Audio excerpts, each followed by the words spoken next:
देश के किसानों ने 1947 के बाद अपनी आज़ादी की दूसरी लड़ाई भी जीत ली है।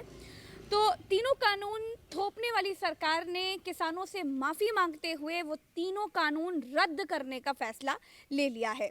जो नरेंद्र मोदी खुद किसानों को आंदोलन जीवी कहा करते थे, आज उन्हें खुद किसानों के आंदोलन से हार कर किसानों से माफ़ी मांगने आना पड़ा। तो इस वक्त मैं किसानों के बीच में हूँ और किसानों ने अपने आंदोलन से सरकार को जो बैकफुट लाकर जो जीत हासिल करी है, उस पर किसानों का क्या कहना है, उस पर किसानों से ही बात कर लेते हैं। तीनों कानूनों को रद्द करने का फैसला ले लिया है। अब ये भी कहा जा रहा है कि सदन के पहले सत्र में वापस भी ले लिया जाएगा। तो क्या अब किसान, आतंकवादी, पाकिस्तानी, खालिस्तानी, मवाली, ये सारी गालियां भूलकर अब क्या किसान बीजेपी का झंडा पकड़कर चल पड़ेगा भैया? नहीं चलेगा। नहीं चलेगा। ये तुम्हारी बात मान ली भैया? बात नहीं मानी, ये एक नंबर झूठा है फराडिया। क्योंकि अभी कह रहा था कि ये किसान नहीं है, ये आतंकवादी हैं, ये खालिस्तानी हैं, पाकिस्तानी हैं, और हम लोगों को बता रहा था आतंकवादी, पाकिस्तानी, खालिस्तानी। कौन? बीजेपी वाले बता रहे थे कि ये जो है किसान, यहाँ हम तहसील में 10 तारीख से धरना प्रदर्शन कर रहे हैं, अब तक हमारा कोई काम नहीं हुआ।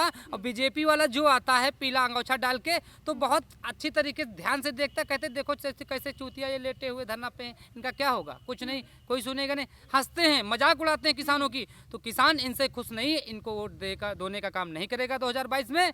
हम लोग बीजेपी से खुश नहीं। तो चुनाव में क्या असर दिखेगा? सरकार ने ये फैसला लिया। भाई साहब, क्या नाम है आपका? कुलदीप यादव। भाई इतने यंग हैं आप, अभी किसानों के आंदोलन में शामिल हैं। कितने समय से शामिल हैं आप भाई? जी, मुझे मैम 3.5 साल हो गए हैं। और इसी सरकार के 3.5 साल हो गए किस बात को? अपने संगठन में। लेकिन इस धरने को तो एक साल धरने से धरना 10 तारीख से चल रहा है। और आज जो प्रधानमंत्री, अब उनको माननीय कहें या क्या कहें, लेकिन एक चीज माननीय तो कहना पड़ेगा, हमारे प्रधानमंत्री जी हैं भाई। 600 से 700 किसान शहीद हो गए हैं। इतने लोगों की हत्या करके अगर कोई एक पुण्य का काम करता है तो क्या उसको राजा कहा जाएगा? राजा तो वही होता है ना कि एक अपने उसकी, लेकिन कहते हैं ना कि एक पुण्य 100 पापों पर भारी होता है। तो उनको पता चल जाएगा ना, अभी 2022 में भी पता चलेगा। और 2024 की उनकी जो नैया है ना, वो डगमगा रही है ना। क्या नाम है आपका? धीरेन्द्र प्रताप सिंह। अच्छा, ये बताइए, सरकार ने मांग मान ली है आप लोगों की, तीनों कानून वापस लेने का फैसला ले लिया है। क्या लग रहा है कि इसका चुनाव में क्या असर होगा, क्या फायदा होगा सरकार को? कोई फायदा नहीं होगा। सरकार की जो नीतियां हैं वो सब कुछ समझ में आ रही हैं।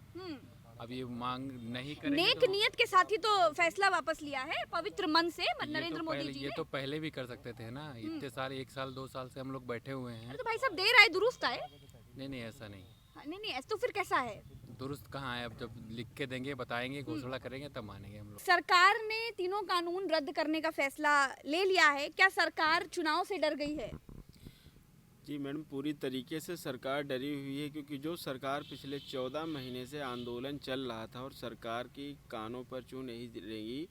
आप समझ लीजिए लगभग पूरे देश में 750 से 800 लोग शहीद हो गए, लेकिन सरकार की तरफ से, सरकार के किसी भी नेता, मंत्री, सांसद, विधायक की तरफ से उन किसानों के प्रति एक संवेदना नहीं प्रकट करी गई। कभी 2 मिनट का मौन नहीं धारण किया गया। वो सरकार और उस सरकार के देश के प्रधानमंत्री जी जिन्होंने आज अचानक के ऐलान किया कि हम इस कानून को वापस ले रहे हैं, तो कहीं न कहीं अभी जो पूर्वांचल एक्सप्रेस पे वो उद्घाटन करने आए थे, उनकी सभा असफल रही। वहाँ पर लोग एकत्रित नहीं हुए, लोग जुटे नहीं, इसलिए कहीं न कहीं। और यूपी का चुनाव जो 3 महीने में है, सरकार डरी हुई है कहीं कहीं, क्योंकि उत्तर प्रदेश से ही दिल्ली का रास्ता जाता है और 24 की कुर्सी उनको खतरे में दिख रही है। इसलिए उन्होंने बहुत सोच समझकर ये कानून वापस लेने का फैसला किया। दोस्तों, इस समय नवंबर के महीने में ICICI T20 वर्ल्ड कप जैसे बहुत सारे क्रिकेट गेम चल रहे हैं। फुटबॉल में भी चैंपियन लीग जैसी इंटरेस्टिंग इवेंट है। 1xBet पर आप गेम खेलकर आसानी से पैसे कमा सकते हैं। अगर आप कमेंट बॉक्स में मौजूद मेरे प्रोमो कोड का इस्तेमाल करते हैं तो फर्स्ट डिपॉजिट पर 13,000 रुपए मिल जाएंगे। पैसे आप आसान बैंकिंग माध्यम से निकाल सकते हैं। किसी भी गेम में हार जीत का जोखिम रहता है, इसका ध्यान जरूर रखिए। अच्छा, कई जगह पर देखा गया कि बीजेपी के कार्यकर्ताओं को, बीजेपी के नेताओं को गांवों में गए तो गांवों से भगा दिया गया। भाई साहब, कई सारे ऐसे विजुअल्स हमने देखे, हमने तो खुद अपनी आंखों से देखा कि बीजेपी के कार्यकर्ताओं को, नेताओं को भगा दिया जाता था, गांव के लोग दूर भगा देते थे। अभी 22 का चुनाव आने वाला है, तो सरकार का ये जो फैसला है इसका क्या असर पड़ेगा 2022 के चुनाव में? आप किसान क्या करने वाले हैं? पूरी तरह से किसान पूरी तरह से समझ चुकी है जो सरकार है वो उससे झूठे वादे करती है। इसीलिए भारतीय जनता पार्टी के लोग जब गांवों में जाते हैं, अपना कार्यक्रम करना चाहते हैं या जनता से मिलना चाहते हैं, इसीलिए वो गांव से लतेड़ के भगा दिए जाते हैं, क्योंकि उनकी पार्टी सिर्फ झूठ बोलने का काम करती है। इसीलिए 2022 में भारतीय जनता पार्टी की सरकार नहीं बनने वाली है। क्यों कह रहे हैं कि झूठ बोलने का काम करती है? देखिए, आप चाहते थे कि तीनों कृषि कानून भाई साहब वापस हो जाए, क्यों? यही चाहते थे, नहीं चाहते थे? जी बिल्कुल, यही चाहते थे। तो अब भाई सरकार ने मान लिया है, तीनों कानून को रद्द करने का फैसला ले लिया है। नरेंद्र मोदी जी वैसे तो आपको शाम को कोई बड़ा ऐलान करते थे तो प्राइम टाइम में नजर आते थे टीवी पर, तो लेकिन आज सुबह लोग सोकर उठ पाए और पता चला 9 बजे प्रधानमंत्री नरेंद्र मोदी जी ने कह दिया कि भाई हम माफी मांगते हैं किसानों से और हम तीनों कानून वापस लेने का फैसला ले रहे हैं। मैम, जैसा कि आपको जानकारी है, जब ये 2014 में चुनाव लड़े थे तो इन्होंने कहा था कि हमारी सरकार बनेगी तो हम किसानों की आय दुगनी कर देंगे। फिर उसके बाद इन्होंने कहा कि हमारी सरकार बनेगी तो हम गैस सिलेंडर सस्ता कर देंगे, हमारी सरकार बनेगी तो सभी किसानों के खाते में 15-15 लाख रुपए डाल देंगे। तो जिस तरीके से ये 2014 से लगा करके 2021 तक किसानों को बेवकूफ़ बनाने का काम करते रहे, इनकी बात पर हम कैसे विश्वास कर लें? अब तो गूगल पर भी सर्च करो तो गूगल बाबा भी बताते हैं कि सबसे झूठा प्रधानमंत्री इस देश का नरेंद्र मोदी।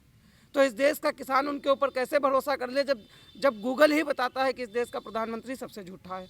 उसके बाद तो तमाम नेता कहते हैं, देखिए तमाम नेता जुमला गढ़ के तमाम वादे करके सत्ता में आते हैं, सत्ता में आने के बाद भूल जाते हैं।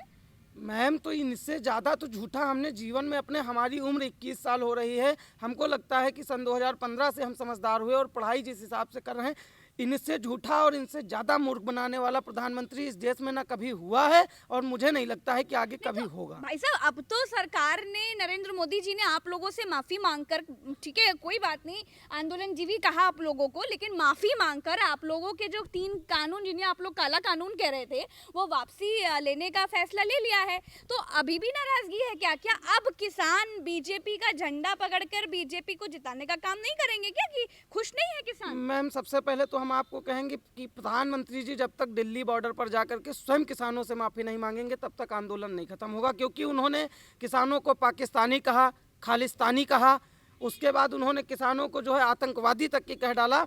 इससे ज़्यादा हमारे प्रधानमंत्री ने कहा प्रधानमंत्री जी तो सिर्फ आंदोलनजीवी तक रहे। नहीं, तो आंदोलनजीवी का मतलब उनके अन्य नेताओं ने भी तो कहा। अभी अजय मिश्रा टेनी जी ने कहा कि जो है आप मान जाओ, और ना अगर हम मनवाने पे आ गए तो मतलब उन्होंने तो दिखाई दिया करके। फिर उसके बाद जो है आप देख रही, हमारे 750 से अधिक किसान दिल्ली पर आंदोलन करते हुए शहीद हो गए। हम इस सरकार से पूछना चाहते हैं कि उन किसानों को ये सरकार क्या देगी? जो वहाँ शहीद हो गए हैं, उनके बच्चों के लिए ये सरकार क्या करेगी? हमारी मांग किस काले कानूनों को हटाने की भी है, और हमारी मांग जो हमारे 700 से अधिक किसान वहाँ बॉर्डर पर शहीद हुए हैं, हमें उनको भी न्याय दिलाना है, और जब तक कि उनको न्याय नहीं मिल जाएगा तब तक हम यहाँ से नहीं हटेंगे। और तो भाई किसानों ने अपने आंदोलन से सरकार को बैकफुट पर लाकर जो जीत हासिल करी है, उस पर किसानों की क्या राय थी वो आपको बता रहे थे।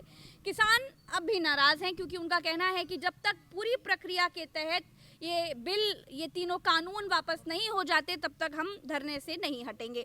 तो किसानों की राय, किसानों के बीच में बैठकर हमने आपको बता दी, किसानों के दिल में क्या है वो आपके सामने है। हम फिर मिलेंगे आपसे एक नई बात के साथ, एक नए मुद्दे के साथ। तब तक के लिए देखते रहिए।